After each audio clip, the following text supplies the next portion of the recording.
अगर आप सैलरीड है, आप कहीं पे जॉब करते हैं तो आपके लिए अलग फॉर्म है। बट उसके जगह अगर आपका खुद का बिजनेस है, आप वहाँ से इनकम अर्न करते हैं तो उसके लिए अलग फॉर्म है। अगर आप तब तक रिटर्न भरना नहीं पाते हैं तो इनकम टैक्स डिपार्टमेंट आपको 3 तरीके से पिनलाइज करेगा। आमतौर पे अगर आपका बैंक आपको साल में 40,000 से ज़्यादा का इंटरेस्ट पे कर रहा है तो वो भी टीडीएस काटेगा, और उस सिचुएशन में वो भी आपको फॉर्म 16 प्रोवाइड कराएगा।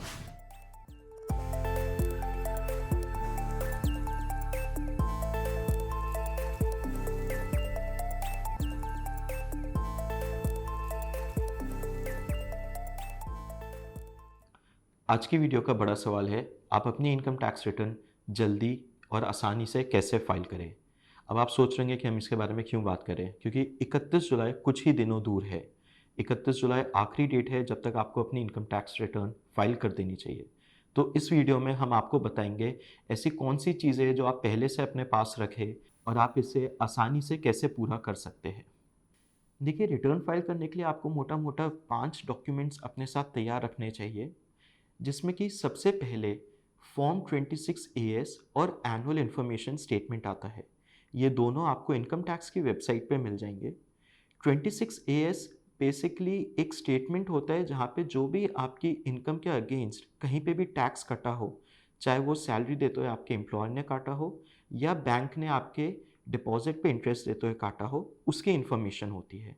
और उसी तरीके से एनुअल इन्फॉर्मेशन स्टेटमेंट उसका एक थोड़ा सा ज़्यादा डिटेल्ड वर्जन होता है, जिसमें कि आपकी जो भी फाइनेंशियल ट्रांजैक्शंस है, जो भी आपके पैन नंबर के against income tax department trace कर पाए, उसकी डिटेल्स होती है। जैसे कि अगर आपने पिछले साल कुछ म्यूचुअल फंड्स में इन्वेस्टमेंट की है या स्टॉक्स में इन्वेस्ट किया है या आपको और कहीं से इनकम आई है, तो उसकी जानकारी होती है। इन दोनों को अगर आप पहले ही डाउनलोड कर लेंगे और एक दफ़ा अच्छे से देख लेंगे तो इससे ये पक्का हो जाएगा कि आप अपनी रिटर्न फाइल करते हुए कोई सी भी ज़रूरी इनकम भूले से भी मिस ना करते। इनको डाउनलोड करने के लिए आप पहले इनकम टैक्स वेबसाइट के पोर्टल पे लॉगिन करिए। वहाँ पे आपको ऊपर ई फाइल का टैब दिखेगा, उसके नीचे आएंगे तो इनकम टैक्स रिटर्न्स का सब मेन्यू होएगा। वहाँ पे आपको फॉर्म 26 AS मिल जाएगा। उसी तरीके से वहाँ पे एक सर्विसेज का भी टैब होएगा, जिसके अंदर आपको एनुअल इन्फॉर्मेशन स्टेटमेंट मिल जाएगा। तो सबसे पहले इन दोनों को डाउनलोड करिए और अपनी डिटेल्स मैच करिए। दूसरे नंबर पर आता है कैपिटल गेन स्टेटमेंट। अगर आपने पिछले साल अपने म्यूचुअल फंड इन्वेस्टमेंट्स को रिडीम किया है या स्टॉक्स को बेचा है, तो फिर आपके कैपिटल गेन्स होंगे। इनको आपको खुद कैलकुलेट नहीं करना है, वो बहुत ही ज़्यादा कॉम्प्लेक्स तरीका है। आपको क्या करना है, आप बस अपने फंड हाउस के पास जाइए और उनसे कहिए कि आपको एक कैपिटल गेन स्टेटमेंट दे दें। वो आप उनकी वेबसाइट से भी ले सकते हैं या आप उनको कॉल भी कर सकते हैं, या उससे भी आसान तरीका है, जो दो सबसे बड़े म्यूचुअल फंड रजिस्ट्रार है, कैम्स और कार्वी, आप उनकी वेबसाइट पे जाइए और वहाँ पे आपको इन्वेस्टर सर्विसेज में इसके लिए एक ऑप्शन मिल जाएगा। वहाँ पे आपको सिर्फ अपना पैन नंबर डालना होगा और ईमेल एड्रेस जो फंड हाउस के साथ रजिस्टर्ड है, उससे आपके जितने भी फंड हाउसेस के साथ म्यूचुअल फंड इन्वेस्टमेंट्स होएगी, वो उन सब के साथ एक कंसोलिडेटेड कैपिटल गेन स्टेटमेंट निकाल देगा, बताते हुए कि आपके कितने लॉन्ग टर्म कैपिटल गेन है, कितने शॉर्ट टर्म कैपिटल गेन है। कुछ ही मिनटों में वो आपको आपके ईमेल एड्रेस पे भेज देगा। उसी तरीके से अगर आपने स्टॉक्स में भी किया है, तो जो आपका स्टॉक ब्रोकर है, आप उसको कहिए वो आपको एक वैसा ही स्टेटमेंट कैपिटल गेन्स का जो आपकी स्टॉक इन्वेस्टमेंट्स के थ्रू है, निकाल के दे देगा। तीसरे नंबर पे आता है इंटरेस्ट सर्टिफिकेट। इसके भी दो भाग है। सबसे पहले अगर आपके कुछ फिक्स डिपॉजिट है, अगर फिक्स डिपॉजिट नहीं भी है तो आपका सेविंग्स बैंक अकाउंट ज़रूर होएगा, तो बैंक आपको इंटरेस्ट पे करेगा ही करेगा। इसके लिए आप बैंक से एक इंटरेस्ट सर्टिफिकेट डाउनलोड कर लीजिए, कहीं जाने की ज़रूरत नहीं है। इंटरनेट बैंकिंग में जाइए, वहाँ पे एक टैक्स सेंटर नाम से ज़रूर टैब होएगा, उसके अंदर से आप डाउनलोड करिए। वो एक आपको एक सिंपल स्टेटमेंट में ये बता देगा कि आपने उसने आपको किस किस तारीख में बैंक ने आपको कितना कितना इंटरेस्ट दिया है। वहाँ से आपके पास इंटरेस्ट इनकम की इन्फॉर्मेशन आ जाएगी, जो कि आपको रिटर्न में फाइल करनी होगी। उसी तरीके से मान लीजिए अगर आपने एक होम लोन ले रखा है, तो होम लोन पे आपने साल भर में जितना भी इंटरेस्ट पे करा होगा, उसका हमारे को डिडक्शन मिलता है सेक्शन 24B में, और जितना आपने प्रिंसिपल रीपे करा होगा वो भी मिलता है।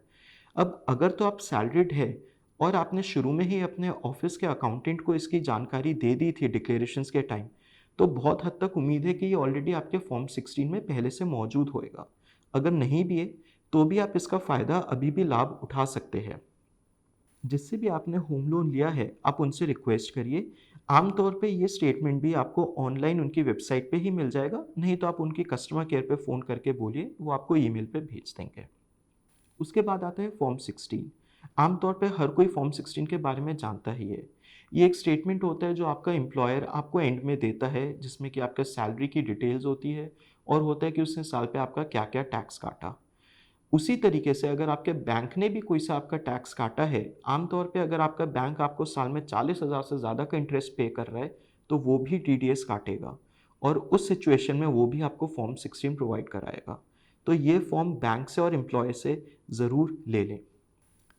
आखिर में हम बात करते हैं तो कुछ ऐसे छोटे-मोटे डॉक्यूमेंट्स हैं जो अगर आप रखेंगे तो बहुत ही सहायता होएगी। जैसे कि अगर बात करें, अगर आपने कुछ भी डोनेशंस करी है, तो वो एक सेक्शन 80G में हमारे को बेनिफिट दिलाती है, तो उनकी रिसिप्ट्स अपने पास रखें। उसी तरीके से बैंक डिटेल्स जितने भी आपके सेविंग्स बैंक अकाउंट है, उनकी चेकबुक या पासबुक पास में रख लें। क्योंकि जब भी आप रिटर्न भरना शुरू करेंगे, इनकम टैक्स डिपार्टमेंट कहता है कि आपके जितने भी सेविंग बैंक अकाउंट्स हैं, उन सब की डिटेल्स आईएफएससी और अकाउंट नंबर वहाँ पे मेंशन करें। उसके लिए आपको उनकी सहायता की ज़रूरत पड़ेगी।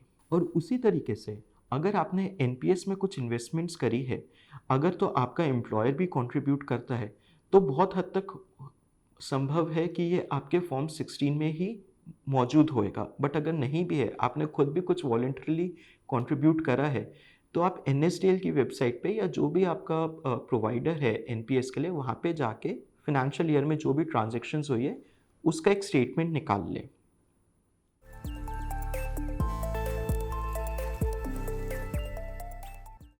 देखिए, इनकम टैक्स डिपार्टमेंट ने जितने भी इनकम अर्नर्स हैं, जितने भी हम असेसीज़ हैं, इनकम के हिसाब से कैटेगरीज़ बना रखी है कुछ, और उसी हिसाब से हर किसी के लिए एक-एक फॉर्म बनाए हुए हैं।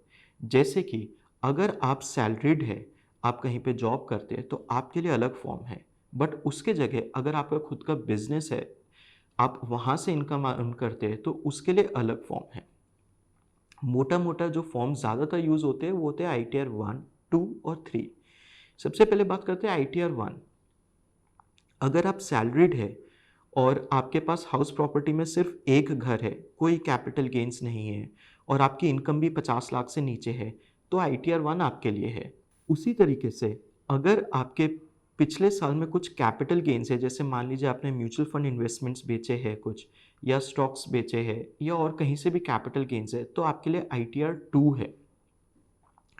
अगर आप बिजनेस में करते हैं या प्रोफेशन से इनकम अर्न करते हैं, तो आपके लिए आईटीआर 3 है।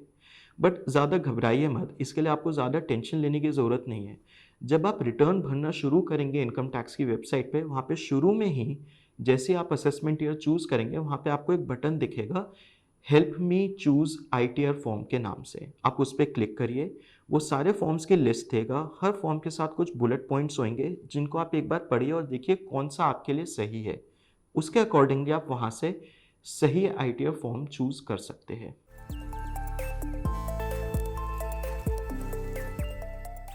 देखिए, जो इनकम टैक्स का नया पोर्टल है, उसमें रिटर्न फाइल करना बहुत ही आसान हो गया है। सबसे पहले आप जब एक रेलिवेंट असेसमेंट ईयर और फॉर्म चूज़ कर लेंगे, तो पहले स्टेप में क्या होएगा, वो आपको बहुत सारे शेड्यूल्स निकाल के देगा। शेड्यूल्स और कुछ नहीं होते, एक तरीके से हर टाइप की इनकम के लिए एक अलग फॉर्म होता है। डिडक्शंस के लिए अलग फॉर्म होता है, कैपिटल गेन्स के लिए अलग फॉर्म होता है।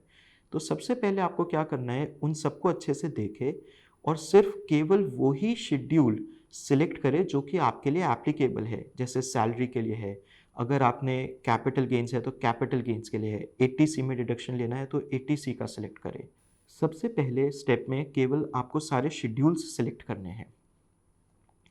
जब आप एक दफ़ा शेड्यूल्स सिलेक्ट कर लेंगे, तो फिर आप देखेंगे कि इनकम टैक्स वेबसाइट अपने आप ही उन शेड्यूल्स को पहले से भर देती है, उस इन्फॉर्मेशन के आधार पर जो कि आपके फॉर्म 26AS और एनुअल इन्फॉर्मेशन स्टेटमेंट में दी गई थी। यहाँ पे आपके लिए शुरू होता है दूसरा स्टेप। दूसरे स्टेप में आपको क्या करना है, एक-एक करके इन सब शेड्यूल को खोलना है और देखना है कि जो भी इन्फॉर्मेशन वहाँ पे पहले से भरी हुई आ रही है, वो ठीक है कि नहीं। हो सकता है कि वो आपके ओरिजिनल नंबर से मैच ना करे। तो यहाँ पे ज़रूरी है कि जो भी हमने शुरुआत में सारे फॉर्म्स इकट्ठे किए थे, फॉर्म 16, फॉर्म 26 एएस और आपका कैपिटल गेन स्टेटमेंट, वहाँ के नंबर से आप मैच करें और देखें जहाँ पे भी डिफरेंस है उसको ठीक करें और सबमिट कर दें, उसको कंफर्म कर दें। कंफर्म करते ही आप देखेंगे कि वहाँ पे एक ग्रीन टिक बना हुआ आ जाएगा। उसके बाद तीसरे स्टेप में आपको अपनी भरी हुई रिटर्न प्रीव्यू करनी है। वहाँ पे आपको एक ऑप्शन मिलेगा, उसको क्लिक करिए और जो भी आपकी रिटर्न तैयार हुई है, वो उसका एक प्रीव्यू मिल जाएगा। उसको अच्छे से एक दफ़ा देखिए। अगर कुछ आपको लगता है चेंजेस करने हैं, तो उनको चेंजेस करिए, वरना सबमिट कर दीजिए। फिर आते हैं चौथे और आखिरी स्टेप पे। यहाँ पे प्रोसेस हमारा अभी तक ख़त्म नहीं हुआ है। ये सबसे ज़रूरी प्रोसेस है जहाँ पे आपको अपनी रिटर्न ई-वेरीफ़ाई करनी है। अगर आप ई-वेरीफ़ाई नहीं करेंगे तो आपकी रिटर्न आगे प्रोसेस ही नहीं होएगी। हालाँकि रिटर्न ई-वेरीफ़ाई करने के कई तरीके हैं, जो सबसे आसान तरीका है वो है कि आप उसको ओटीपी से करिए उस फ़ोन नंबर के थ्रू जो कि आपके आधार के साथ लिंक्ड है। उस ऑप्शन को सिलेक्ट करिए और आपके लिंक्ड मोबाइल नंबर पे आधार डेटाबेस के थ्रू एक ओटीपी आएगा, उस ओटीपी को डालिए और आपकी रिटर्न वेरीफ़ाई हो जाएगी। अगर आपको और डिटेल में जानना है कि अपनी रिटर्न कैसे फ़ाइल करें, तो हमारी वेबसाइट पे जाइए। वहाँ पे आपको इसके ऊपर पूरी एक स्टोरी मिलेगी कि अपनी इनकम टैक्स रिटर्न का फॉर्म 2 कैसे फ़ाइल करें और वहाँ पे हमने स्टेप बाय स्टेप समझाया हुआ है।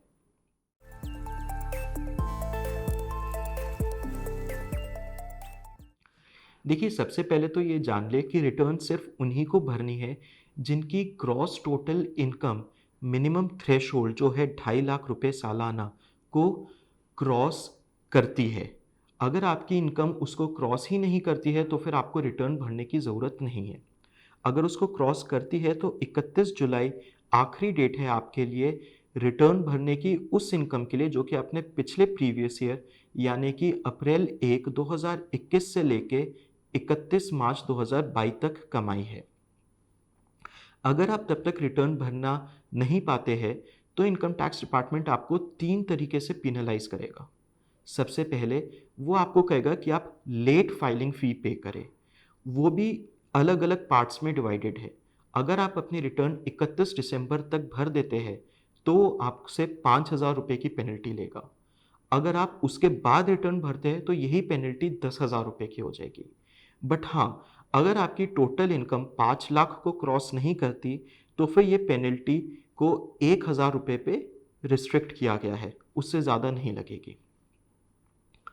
दूसरी तरीके की जो पेनल्टी है वो इंटरेस्ट के फॉर्म में है। जो भी आपकी टैक्स लायबिलिटी है, उस पे हर महीने 1% का इंटरेस्ट ब्याज इनकम टैक्स वेबसाइट आपसे लेगा जब तक कि आप ये पे नहीं कर देते। और तीसरी पेनल्टी होएगी कि आप अपने इस साल के लॉसेस को आगे नहीं ले जा सकते। देखिए, मैं बताता हूँ, कई दफ़ा ऐसा संभव है कि आपको इस साल किसी टाइप का लॉस हुआ हो बिज़नेस में, या चलिए छोड़िए, अगर आपने कुछ अपने स्टॉक्स बेचे या म्यूचुअल फंड इन्वेस्टमेंट बेची, तो ये संभव है कि आपको किसी प्रकार का उसमें लॉस हुआ हो। तो इनकम टैक्स डिपार्टमेंट आपको ये सहूलियत देता है कि आप उस नुकसान को अगले 8 साल तक कैरी फॉरवर्ड करें और उन सालों में जो भी मुनाफ़ा हुआ हो, उससे एडजस्ट करें। बट ये सिर्फ तभी संभव है अगर आप अपनी 31 जुलाई तक रिटर्न फाइल करें। अगर उससे लेट होता है तो आपको इसका बेनिफिट नहीं मिलता। तो हम यही कहेंगे कि आप देर ना करें और 31 जुलाई से पहले ही अपनी रिटर्न फाइल कर दें।